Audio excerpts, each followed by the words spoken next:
Good morning students, welcome to BIMT channel, YouTube channel, and let us start your subject for the class Entrepreneurship and Small Business Management. BBA final year में मैं आपको ये subject पढ़ा रही हूँ Entrepreneurship and Small Business Management। Subject से related students आज जो हम लोग कॉन्सेप्ट डिस्कस करने जा रहे हैं वो है theories of entrepreneurship. Previous lectures में भी हम लोग थ्योरी के कंटेंट को ही डिस्कस करते आ रहे हैं, तो one by one on the basis of different parameters entrepreneurship theories जो है वो आपको पढ़नी होगी इस सब्जेक्ट में। फाइनल ईयर में बेसिकली एंटरप्रेन्योरशिप का जो सब्जेक्ट है, क्योंकि आप लोग जो कोर्स बेसिकली कर रहे हैं that is bachelors of business administration, तो अगर इन केस कोई भी इंडिविजुअल नया वेंचर स्टार्ट करना चाहता है, नया बिजनेस स्टार्ट करना चाहता है, तो एंटरप्रेन्योरशिप क्या होती है, उसकी स्किल्स कैपेबिलिटीज क्या होती है, on which concept entrepreneurship is based, तो ये सब चीजें आपको क्लियर पता होनी चाहिए। तो आइए आज का क्लास स्टार्ट करते हैं। Entrepreneurship and small business management में हम लोग जो थ्योरीज को आगे कंटिन्यू करेंगे, तो that is theory of achievement.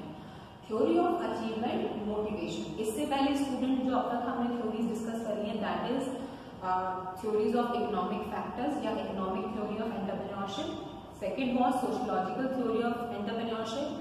Third was innovation theory. इससे पहले जो कॉन्सेप्ट हमने डिस्कस किए हैं जल्दी से उनको भी रिकॉल कर लेते हैं जिससे कि नेक्स्ट थ्योरी को भी आप अच्छे से समझ पाए। इसके अलावा स्टूडेंट्स कॉन्सेप्ट को पूरा समझने के लिए आपको वीडियो को लास्ट तक देखना है।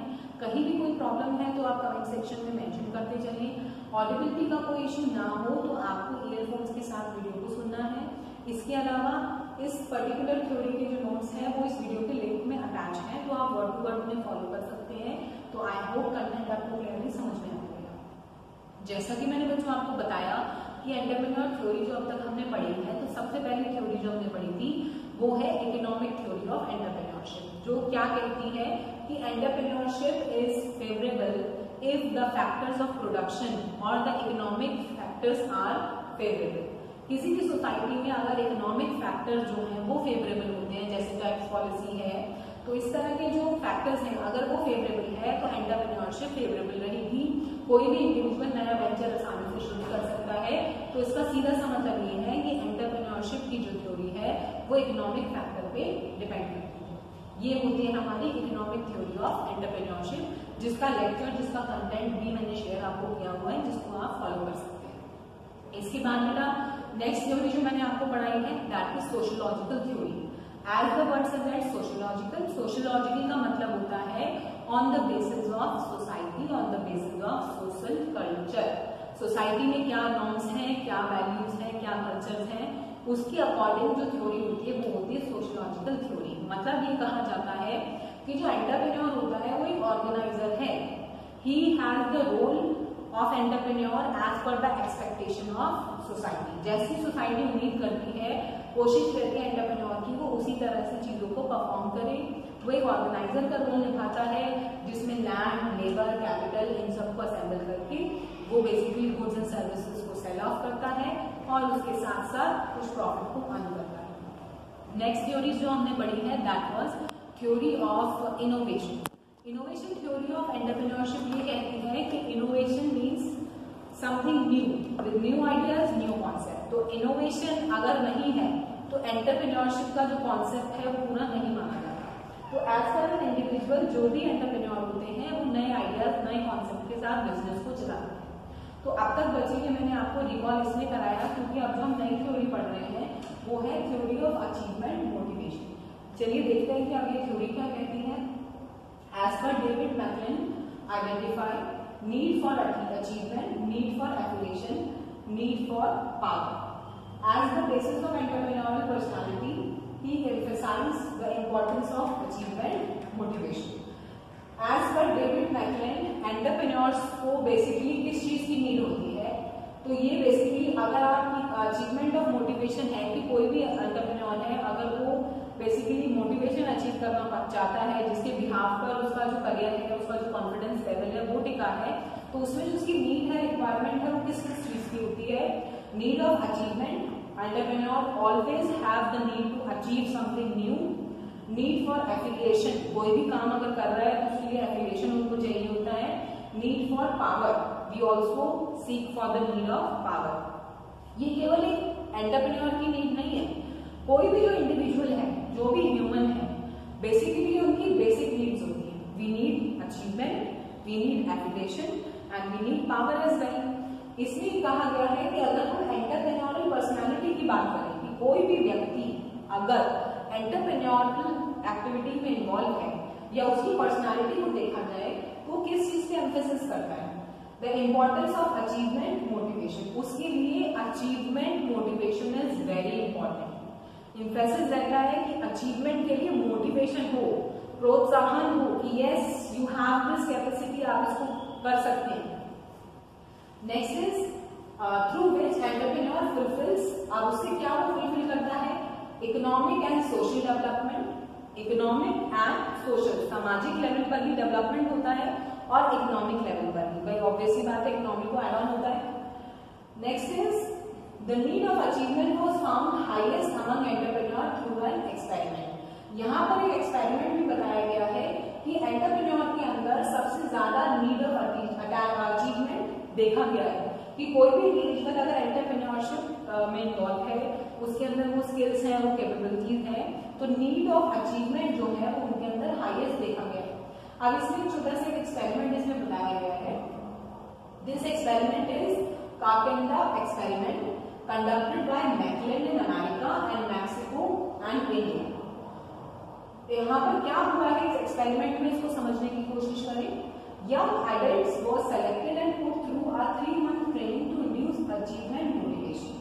3 यंग अडल्ट को सिलेक्ट किया गया और उनको 3 महीने की यंग अडल्ट को सिलेक्ट किया और उनको 3 महीने की ट्रेनिंग इंड्यूस की गई अचीवमेंट मोटिवेशन से संबंधित। In the course of content trainings are asked to control their thinking and be positive. अब उनसे क्या कहा गया कि जो भी ये 3 महीने की ट्रेनिंग में लोग इन्वॉल्व थे उनको एक तो अपना बेसिकली थिंकिंग को कंट्रोल करना है। एक होता है कि भाई बहुत ज्यादा सोच रहे हैं, जो कर सकते हैं वो तो सोच ही रहे हैं, जो नहीं भी कर सकते उसके बारे में भी विचार विमर्श कर रहे हैं। तो ये कहा गया है कि आपको अपनी थिंकिंग को कंट्रोल करना है and you have to be positive. कई बार ऐसा होता है हम चीजें इतना सोचने लग जाते हैं कि जो हम नहीं भी कर सकते उसके लिए सोचते हैं, फिर हम बहुत नेगेटिव हो जाते हैं कि ये तो हम कर ही नहीं पा रहे हैं, ये तो हम कर ही नहीं पाएंगे। तो आपको अपनी थिंकिंग को कंट्रोल करना है और पॉजिटिव रहना है। Trainees are imagined themselves in a need challenges and success to set achievable goals. Trainees को ये इमेजिन कराया गया कि उन्हें ऐसा इमेजिन करना है themselves in need of challenges and success to set achievable goal. उन्हें ये इमेजिनेशन दी गई कि आप ऐसा सोचें, ऐसा इमेजिन करें कि आप चैलेंजेस की नीड में हैं और सक्सेस के लिए आपको सक्सेस और चैलेंजेस की नीड है, जिसके आधार पर आप अपना गोल, अपना उद्देश्य सेट कर सकते हैं। इंटीमेट देयर रोल मॉडल्स, उनको उनके रोल मॉडल्स को भी इंटीमेट कराया गया कि भाई जो भी सक्सेस या चैलेंजेस आप अचीव करना चाहते हैं, जिसके बारे में आपकी नीड है, तो वो पूरा करने के लिए आपका कोई ना कोई रोल मॉडल भी हो सकता है कि भाई इस तरह से वो हो सकता है, या इनकी मान्यताओं पर या इनकी बातों पर या इनकी खासियत पर ये चीजें मैं करूंगा तो शायद हो जाए। तो रोल मॉडल्स उनको बताए गए। पॉजिटिव इम्पैक्ट ऑन परफॉर्मेंस, उनकी परफॉर्मेंस पे पॉजिटिव इम्पैक्ट देखा गया। Traditional believes do not innovate, इसमें किसी भी तरह का ट्रेडिशनल बिलीव इंक्लूडेड नहीं था। McClelland identified 2 characteristics of entrepreneurship. ये सब चीजें करते करते एक्सपेरिमेंट में मैकलेन ने क्या आइडेंटिफाई किया, doing things in a new and better वे। जो भी ये जो ट्रेनिंग थे वो नए कार्य कर रहे थे और नए बेटर वे में कर रहे थे।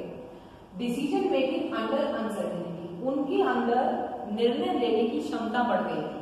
अनसर्टेनिटी के अंदर भी, मतलब जब हमें चीजें पता नहीं है कि क्या हो सकता है, अगर हम कोई निर्णय अगर ले लेते हैं तो बेसिकली आपका अंदर मोटिवेशन अगर है, अचीवमेंट ऑफ मोटिवेशन इसे ही कहते हैं, जो मैकलेन ने एक्सपेरिमेंट के बाद उन ट्रेनिंग्स के अंदर देखा कि भाई they are doing things in a new and better way, और उनकी डिसीजन लेने की जो क्षमता है वो भी अपने आप बढ़ गई।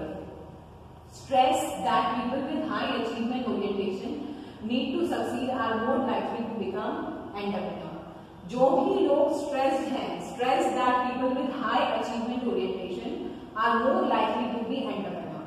जो भी लोग, जो भी व्यक्ति need of high achievement, need of success अगर किसी के अंदर है, अगर वो इस बारे में सोच रहा है, इस challenges के लिए उसकी need है, तो he is more likely to be entrepreneur. ऐसे व्यक्ति एंटरप्रेन्योर बनने के लिए संपूर्ण कहलाते हैं।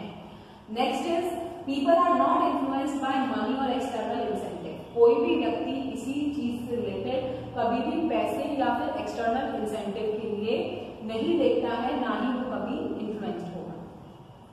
Profits are only a measure of success and competency. ऐसे एंटरप्रेन्योर्स के लिए जो नीड ऑफ अचीवमेंट के लिए सीख करते हैं, they have a need for high achievement motivation, तो उन लोगों के लिए जो प्रॉफिट है वो केवल एक मेजर ऑफ सक्सेस है और कुछ नहीं। किसी भी तरह का मॉनेटरी टर्म उनको इन्फ्लुएंस नहीं कर सकता। उनकी निर्णय लेने की क्षमता बढ़ जाती है, चीजों को कार्य करने की जो क्षमता है वो बढ़ जाती है, एक नए नजरिया, एक नए तरीके से वो चीजों को करने लग जाते हैं। तो ये बेसिकली है theory of achievement of motivation. Next is, इसके बाद इसका क्रिटिकल इवैल्यूएशन हम देखते हैं कि भाई इस थ्योरी में हमने क्या क्या चीजें थी जो देखी गई और क्या जो प्रॉब्लम्स हैं। High achievement orientation ensures the success of entrepreneur. भाई अगर इसको क्रिटिकली इवैल्यूएट करें या फिर इसका सारांश जानने की कोशिश करें तो हाई अचीवमेंट जिस भी एंटरप्रेन्योर्स के अंदर है वो उनकी सक्सेस इंश्योर कर देता है। Anybody who has the need of achievement of motivation, तो उसकी सक्सेस इंश्योर हो जाती है, पक्की हो जाती है। It is necessary to create a climate to enable children to grow to become individual with high achievement. बहुत ज्यादा जरूरी है कि आप इस तरह का माहौल, इस तरह का एनवायरनमेंट, इस तरह का क्लाइमेट लोगों को दें जिससे कि जो चिल्ड्रंस हैं, जो अपकमिंग एंटरप्रेन्योर्स हैं, उनके अंदर ये क्षमता बढ़ जाए। जैसे हमने एक्सपेरिमेंट में समझा कि भाई उस पूरे एक्सपेरिमेंट में यंग अडल्ट्स को 3 महीने का ऐसा माहौल दिया गया, उसके बाद चीजों को देखा गया। तो यहाँ भी यही कहा गया है कि भाई जो यंग अडल्ट्स हैं, चिल्ड्रंस हैं, who are growing future of a country, तो उनको इस तरह का माहौल, इस तरह का क्लाइमेट मिलना चाहिए। It is possible to improve the performance of existing entrepreneur through imparting proper training and education। और ऐसा नहीं है कि जो यंग अडल्ट है वो ही इस प्रोग्राम में या इस अचीवमेंट प्रोसेस में इन्वॉल्व होंगे। बेसिकली जो भी एग्जिस्टिंग एंटरप्रेन्योर्स हैं, जो ऑलरेडी एंटरप्रेन्योरशिप में इन्वॉल्व हैं, वो भी इसका हिस्सा बन सकते हैं। उनके अंदर भी high need achievement for motivation आ सकती है अगर हम उनको प्रॉपर ट्रेनिंग दें या एजुकेशन दें। तो आई होप स्टूडेंट कॉन्सेप्ट आपको क्लियरली समझ में आया होगा कि बेसिकली जो हम पढ़ रहे हैं achievement, theory of achievement motivation, वो क्या है। कहीं भी कोई प्रॉब्लम है बेटा तो आप कमेंट सेक्शन में मेंशन करें। वीडियो के लिंक के साथ ये नोट्स हैं साथ में, जिसको आप वर्ड टू वर्ड फॉलो कर सकते हैं, जिससे कि आपको कॉन्सेप्ट और क्लियर हो जाए। मूविंग टू नेक्स्ट इज, जो नेक्स्ट थ्योरी हम डिस्कस करेंगे, साइकोलॉजिकल थ्योरी ऑफ एंटरप्रेन्योरशिप। बहुत simple, as the name suggest, psychological theory. Anybody who is an entrepreneur, तो उसकी जो साइकोलॉजी है उसको समझना, अगर वो बेहतर है, अगर वो पॉजिटिव है, तो वो एंटरप्रेन्योरशिप स्किल्स उसके अंदर एनहांस होगी। तो साइकोलॉजिकल थ्योरी ऑफ एंटरप्रेन्योरशिप क्या है? Entrepreneurship gets boost when society has sufficient supply of individual with necessary psychological characteristics। ये कहा गया है कि किसी भी सोसाइटी में एंटरप्रेन्योरशिप या इस तरह की कोई भी एक्टिविटी तभी अच्छी हो सकती है, बूस्टअप हो सकती है, अगर वहां पर ऐसे इंडिविजुअल्स साइकोलॉजिकल कैरेक्टरिस्टिक्स जो basically sufficient supply of individual with necessary psychological characteristics मिल जाएंगे। तो अगर आपकी नीड ऑफ अचीवमेंट है, अगर आप पॉजिटिव सोच रहे हैं, अगर आप रिस्क बेयरिंग हैं, अगर आपकी जो मान्यता है, जो सोचने का नजरिया है, चीजों को देखने का नजरिया है, वो एंटरप्रेन्योरशिप कैपेबिलिटी से मैच करना है, तो ऐसी सोसाइटी में एंटरप्रेन्योरशिप को एनहांस करना, बूस्ट अप करना अच्छा है और पॉजिटिव है। दी साइकोलॉजिकल कैरेक्टरिस्टिक, भाई मैंने ऊपर बात करी है कि भाई ऐसे इंडिविजुअल जिनके अंदर साइकोलॉजिकल कैरेक्टरिस्टिक हो। अब वो क्या कैरेक्टरिस्टिक्स हैं? नीड फॉर अचीवमेंट, जैसा कि मैंने बताया कि individual should have the need for achievement. आप vision for sight, vision for sight उसकी होनी चाहिए कि भाई आप क्या विजन, जो फॉरसाइट है वो आपका कैसा है, आप दूर तक की चीजें समझ पाते हैं। एबिलिटी टू फेस ऑपोजिशन, ये नहीं है कि जो लोग आपके फेवर में उनसे तो आप बात कर रहे हैं, बट जो ऑपोजिशन के लोग हैं उनको आप फेस नहीं कर पा रहे हैं, तो ऐसी साइकोलॉजिकल कैरेक्टरिस्टिक आपके अंदर होनी बहुत जरूरी है। Next is, these characters are found during individual upbringing by high standard of excellence. अब ये जो कैरेक्टरिस्टिक्स हैं ये कहाँ और कैसे मिलेंगी? ड्यूरिंग द इंडिविजुअल अपब्रिंगिंग, जब भी किसी भी इंडिविजुअल का, व्यक्ति विशेष की अपब्रिंगिंग होती है, पालन पोषण होता है, ऐसा माहौल उन्हें दिया जाता है, तभी से हमारे साइकोलॉजिकल कैरेक्टरिस्टिक्स बिल्डअप हो जाते हैं। इसके अलावा by high standard of excellence, any person who is having a high standard of excellence, उसके अंदर इस तरह की साइकोलॉजिकल कैरेक्टरिस्टिक्स पाई जाती हैं। तो स्टूडेंट्स, ये बेसिकली जो हमारी साइकोलॉजिकल थ्योरी है वो कहती है self reliance and low father dominance. ये बेसिकली दो फैक्टर्स पे टिकी है जो आपको याद रखना है। If you talk about psychological theory of entrepreneurship, मतलब सेल्फ रिलायंस, आप चीजों को समझने की, नजरिए की क्षमता आपकी खुद की है। एंड लो फादर डोमिनेंस मतलब कि आप किसी के कहने पर या किसी के बने बनाए विचारों पर नहीं चल रहे हैं। लो फादर डोमिनेंस मतलब आप अपने समझ खुद से रखते हैं, तो ही ये आपकी साइकोलॉजिकल थ्योरी है वो कंफर्म मानी जाती है। तो स्टूडेंट, आज की इस क्लास में जो मैंने आपको कॉन्सेप्ट डिस्कस किया था वो है theory of achievement motivation. I hope आपको कॉन्सेप्ट समझ में आ गया है।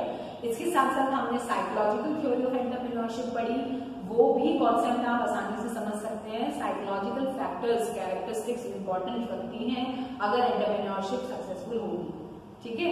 इसके अलावा कहीं भी प्रॉब्लम है तो आप कमेंट सेक्शन में मेंशन करें। कंटेंट को समझने के लिए वीडियो को बेटा लास्ट तक देखें। कहीं भी प्रॉब्लम है तो आप प्लीज मेंशन करते चलें। ऑडिबिलिटी इशू ना हो तो आप प्लीज ईयरफोन्स के साथ वीडियो सुने। आई होप कॉन्सेप्ट आपको क्लियरली समझ में आए। Thank you so much.